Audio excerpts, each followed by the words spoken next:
আসসালামু আলাইকুম ওয়া রাহমাতুল্লাহি ওয়া বারাকাতুহু। প্রিয় সম্মানিত ভিউয়ার্স, আজকে আমি আপনাদের জন্য ইনশাআল্লাহ সকল সমস্যার সমাধান চ্যানেলে একটি বিশেষ আমল নিয়ে এসেছি।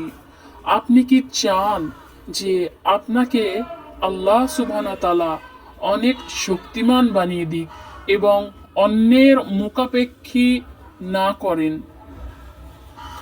আর আপনি কি চাইছেন যে আপনাকে একমাত্র আল্লাহ ছাড়া আর কারোর উপর নির্ভর করতে না হোক?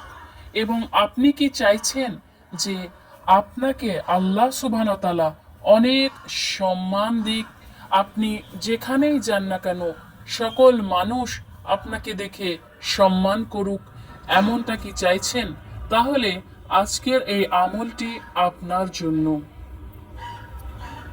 সম্মানিত ভিউয়ার্স, তার আগে একটা কথা বলে রাখি, ইউটিউব চ্যানেলটি আমি নতুন করেছি, আপনাদের সাপোর্টের অনেক প্রয়োজন।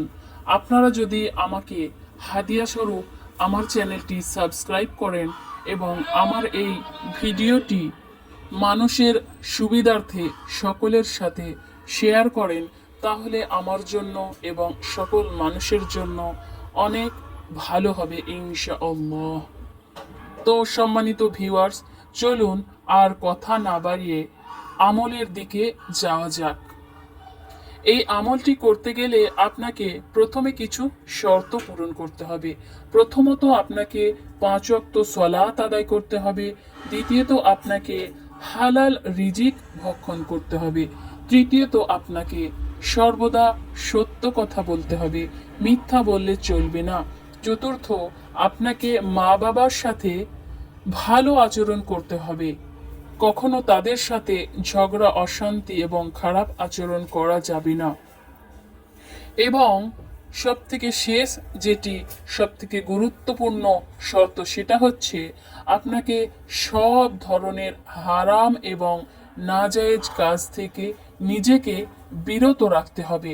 এরপরে আপনি যদি এই আমলটি করেন, তাহলে অবশ্যই আপনি 100% ফলাফল লাভ করতে পারবেন ইনশাআল্লাহ। আমলটি অতি সহজ একটি আমল। আল্লাহ সুবহানাহু ওয়া তাআলার 99টি নাম আছে। আমরা জানি যে এক একটি নামের এক একটি সিফাত রয়েছে, এক এক সময় এক এক উপকারের জন্য, এক এক বিপদ বালা মুসিবত দূর করার জন্য এক একটা নামে আল্লাহ সুবহানাহু ওয়া তাআলা আমাদেরকে ডাকতে বলেছেন।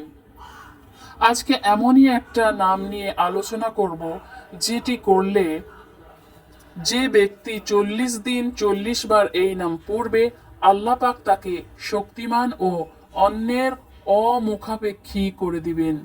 আর যে ব্যক্তি ফরজ বাদ 41 বার পাঠ করবে, তার কারোর ওপর নির্ভর করতে হবে না এবং সে সকল জায়গায় সকলের কাছে অনেক সম্মানিত হবে।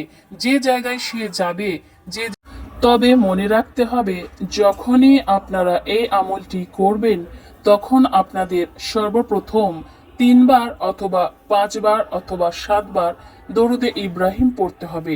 এবং এই আমলটি করার পরেও আপনাদেরকে প্রথমে যতবার আপনারা দরুদে ইব্রাহিম পড়বেন, ঠিক ততবারই দরুদে ইব্রাহিম পড়তে হবে এবং এরপরে আল্লাহ সুবহানাহু ওয়া তাআলার কাছে দোয়া চাইতে হবে। এইভাবে যদি আমলটি করতে পারেন, তাহলে আপনি অবশ্যই খুব ভালো ফলাফল পাবেন ইনশাআল্লাহ।